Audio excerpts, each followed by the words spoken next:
Chairman, I noticed that my colleague from Texas abandoned his post knowing that I have the microphone next. I just want to emphasize something, Mr. Jenkins, that you mentioned. And we've had this discussion, Mr. Cisneros brought it up. The Army Special Forces Green Berets are named after a hat, and the SEALs are named after how we go to work, right? Sea, air, and land. Those are the methods of infiltration for us to accomplish a mission.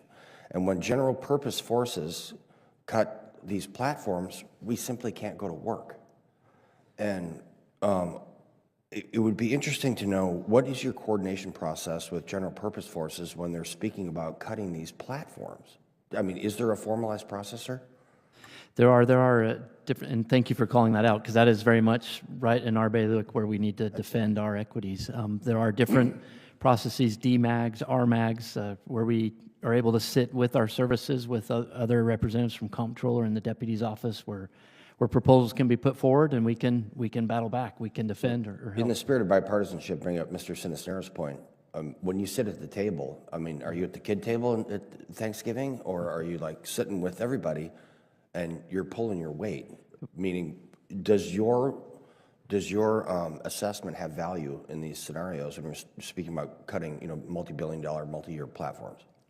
We certainly have to. It's a constant struggle to make sure that our elbows stay sharp. Okay. But we are for example, just last week I was sitting 2 chairs down from the deputy briefing our budget, our SOF budget, okay, and had the full room to our attention and support. So but to your point, it's a constant struggle. It's a different culture to think of SOF. Oh, I know. As a service. So that's why we appreciate Congress's support so that we are there. Very well, thank you. And I'm sorry, I'm remiss for not recognizing the Master Chief and CSM here. Thanks for coming here, boys.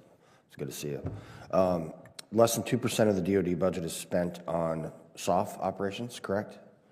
Everyone here, I think everyone at least over here, has done Joint Combined Exercise for training.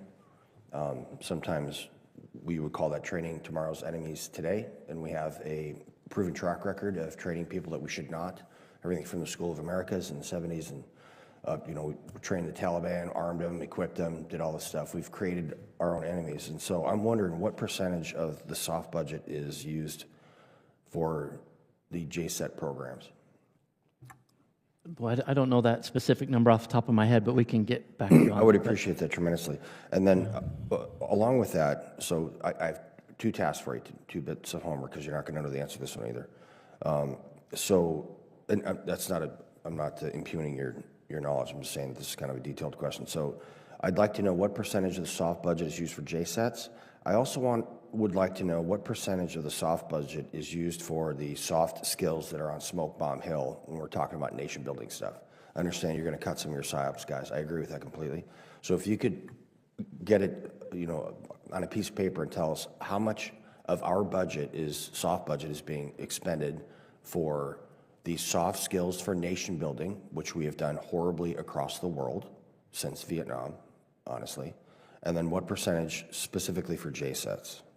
That would be awesome. Will do. Yeah. Thank you, sir. General Fenton, you understand that your component commanders start with the operational and O&M deficit every year, right? I do, sir. And so our guys are filling out UFER's unfunded requests on the regular just to be able to do their job. Yep. Correct? Yes, sir. Okay, so here's what I'd like from you, sir.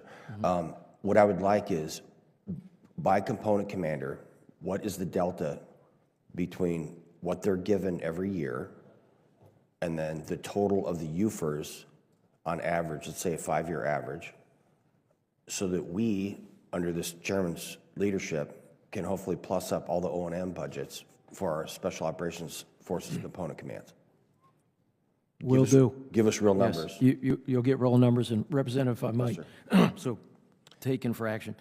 Just on JSETs, I think on one side of the coin, Yep. you know those also, there's many of our teammates, and not building nations, but those JSETs go against building high-end Tier 1 forces in a lot of those countries that have stayed with General us for Fenton, quite I'm the some time. longest-serving enlisted member of the United States military to ever be elected to Congress, and I also have the most years as a Special Operations Forces operative of any member of Congress in the history of the country. I know exactly what the hell I'm talking about, sir. Roger that, Representative. I just add that many of those have then become security exporters.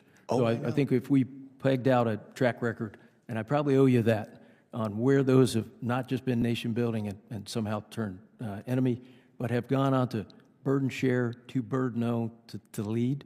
And I think those are great stories, and I could talk about them in close that we ought not to forget about. Thank you, General. I appreciate it. I yield back, sir. Thanks, Representative.